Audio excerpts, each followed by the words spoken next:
It was amazing. One of my favorite festivals I've been to. Everyone treated us so nicely. We ate amazing chocolates, and we happened to be there. My husband Tim and I happened to be there the day that gay marriage became legal, which was like party in the streets. Big honor. That was really cool to experience that. And the screening of Swan Song was really wonderful that I went to. Great questions from the audience, really great Q&A. So I hope to come back sometime.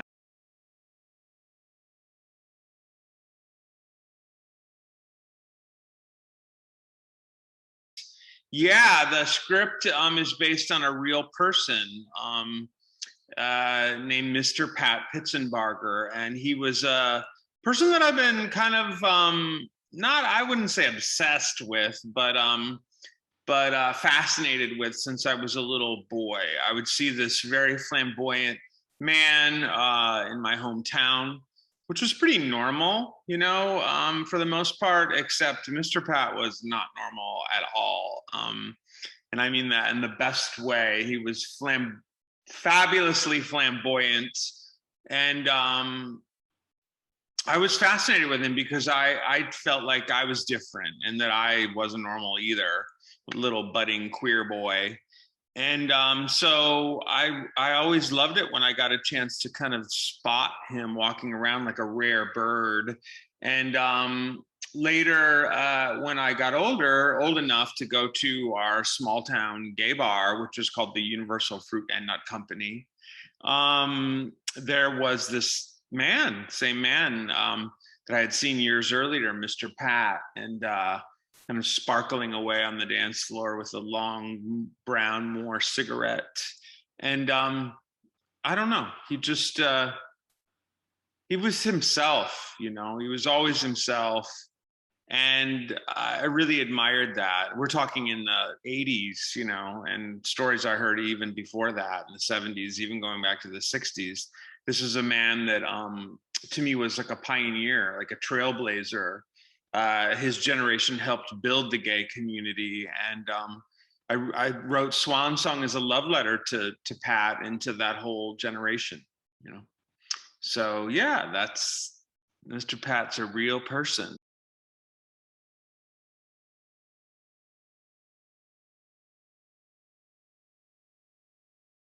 Years ago when I first wrote the script, I had Gene Wilder in my head. I had this fantasy that he would come out of retirement and you know, for one last role, but unfortunately he passed away right when we started casting.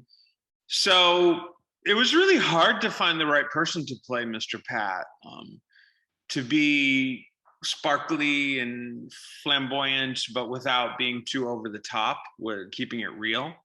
And one of my casting directors, Lena Todd, had just hung out with Udo at the Berlin Film Festival and came back and said, I found the perfect Mr. Pat. You're gonna love this guy. He's perfect. And you know, I said, who? And she said, Udo Kier. And I was like, the German villain dude, you know?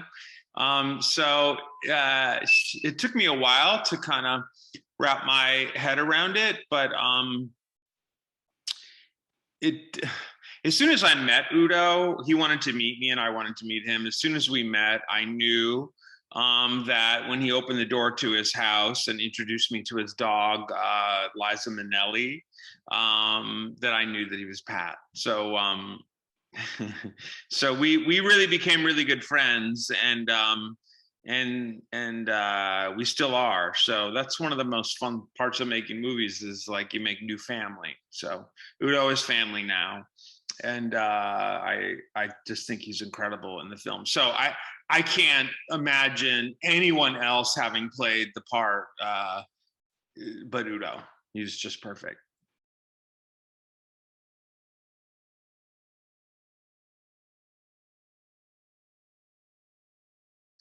Yeah, I mean, he really responded really well to the script. I think he knew that he could do a great job. And so he read the script and he called me right away. And he was very excited, and that made me excited. we talked about the character, and like I said, he invited me to come visit him. He lives in a restored old mid-century modern library full of amazing modern antiques, and we hung out for like 3 days and just really bonded. So yeah, I mean, I feel like it was really cool to offer, be able to offer Udo a leading part, to really show what he can do. I mean, he's great as a bad guy, or in I don't want to say smaller parts, but in non-leading roles, he's amazing, but it's also amazing to like watch him in every single frame of the film, which he's basically in Swan Song, and and see the full range that he can show. So Udo's a brilliant actor.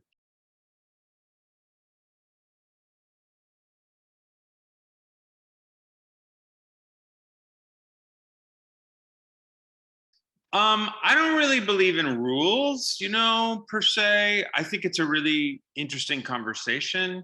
For this movie, Swan Song, I did feel that all the queer parts should be played by queer actors. And just people that had lived the life and had lost people to AIDS and been through the club scene and didn't really have to like research it or act it, but could just be it.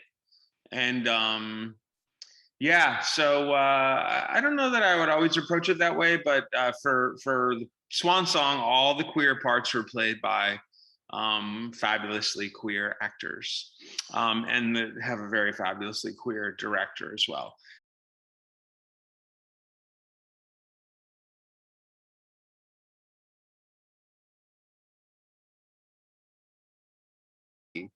Sandusky is my hometown. I was born there and raised there, and my parents still live in the same house that I grew up in. And a lot of people in town helped make this film. I mean, it was a fairly low budget film.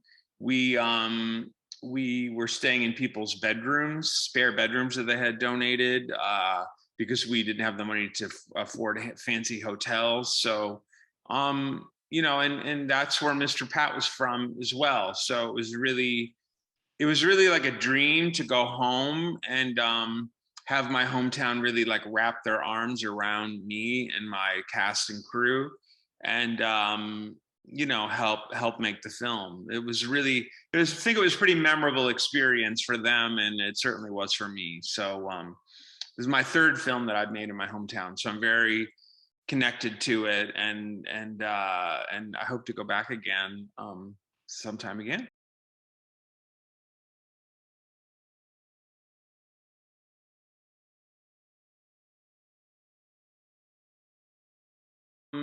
Yeah, I mean, when we first finished it, we premiered at the South by Southwest Film Festival in America, which was kind of frustrating because it was online only. And when you make a film, you feel like it's really not done until you see it with people. And so it was. So once the summer got going, travel lifted, restrictions lifted up a bit, and we had our first screening in person in Dallas, Texas, at a really amazing festival called Oak Cliff. And Udo came, and the whole cast and crew was there, and it went over really well. So I was thrilled, but yeah, it's I've continued to, like, I came to Zurich, and I've been to Mexico and Monaco and lots of places. So I didn't really let COVID stand in my way of getting out there and showing the film.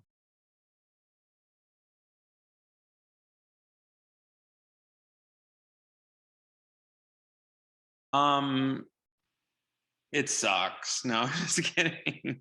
Um, I really feel like cinema and films are meant to be screened with an audience of people. And that's the best way to see anything.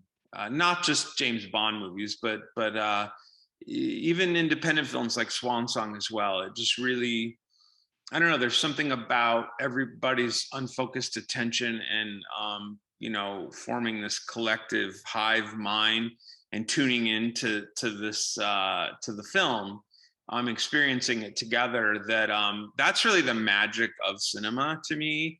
It's great to have at home opportunities as well. Some people, you know, are just not able to get out there, and I get that, but I really hope that, you know, coming out of COVID, whenever that happens, hopefully soon, that the theaters really, that people really go back to the theater, because, like I said, that's to me what cinema is all about, is being together.